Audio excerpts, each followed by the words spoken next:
दोस्ती एक ऐसा रिश्ता है जिसमें कभी-कभी चोट भी लग जाती है, लेकिन उस चोट को हम याद कैसे रखते हैं, यही दोस्ती की असली परख होती है। तो चलिए आज एक ऐसी ही कहानी सुनते हैं जो माफी और एहसान के बीच का फर्क बहुत खूबसूरती से समझाती है। एक बड़ा जरूरी सवाल है कि रिश्तों में जब चोट मिलती है या जब कोई मदद करता है तो इन दोनों बातों को याद कैसे रखना चाहिए।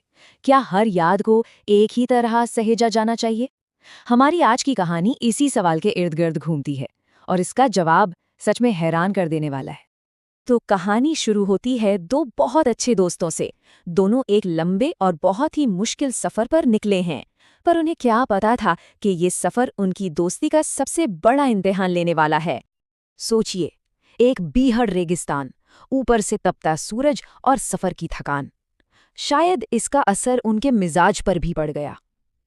एक छोटी सी बात पर शुरू हुई बहस देखते ही देखते एक बड़ी लड़ाई में बदल गई। और फिर गुस्से के एक पल में कुछ ऐसा हो गया जिसने सब कुछ बदल दिया। एक दोस्त ने अपने ही सबसे अच्छे दोस्त पर हाथ उठा दिया।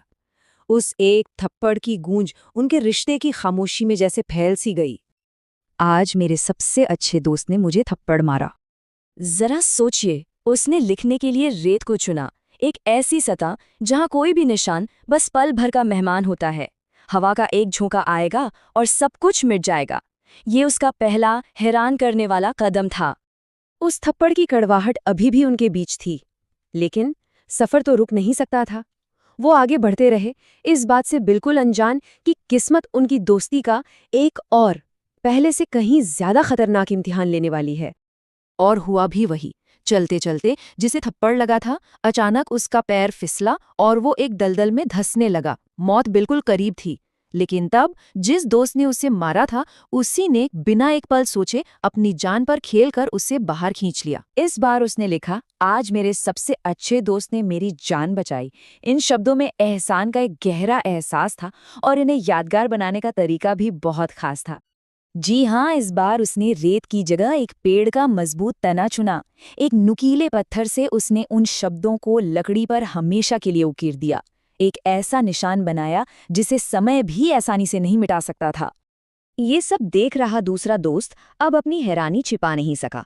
आखिरकार उसने पूछ ही लिया, यार एक बात समझ नहीं आई। जब मैंने तुम्हें चोट पहुंचाई तो तुमने रेत पर लिखा, लेकिन जब मैंने तुम्हारी जान बचाई तो तुमने पेड़ पर उकेरा। ऐसा क्यों? अब जवाब मिले उससे पहले जरा इस फर्क को देखिए। एक तरफ है रेत पर लिखी चोट, जिसे हवा का एक झोंका भी मिटा सकता है, और दूसरी तरफ है पेड़ पर उकेरा गया एहसान, जो हमेशा के लिए अमर हो गया। कहानी का पूरा सार, पूरी सीख इसी फर्क में छिपी है। दोस्त ने मुस्कुराकर बहुत शांति से जवाब दिया, जब कोई हमें चोट पहुंचाए तो उसे रेत पर लिखना चाहिए, ताकि माफी की हवाएं उसे आसानी से मिटा दें। लेकिन जब कोई हमारे लिए कुछ अच्छा करे तो उसे पत्थर पर उकेर देना चाहिए, ताकि वो हमेशा याद रहे और कोई भी हवा उसे मिटा न सके। तो यही है माफी का सबसे बड़ा सबक।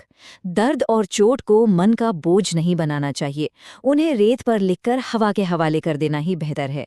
लेकिन किसी की अच्छाई को, किसी की मदद को हमेशा के लिए पत्थर की लकीर की तरह दिल में संजो कर रखना चाहिए।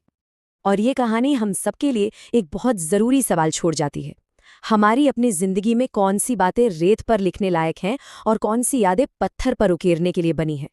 क्योंकि इसका चुनाव ही हमारे रिश्तों की गहराई और खूबसूरती तय करता है।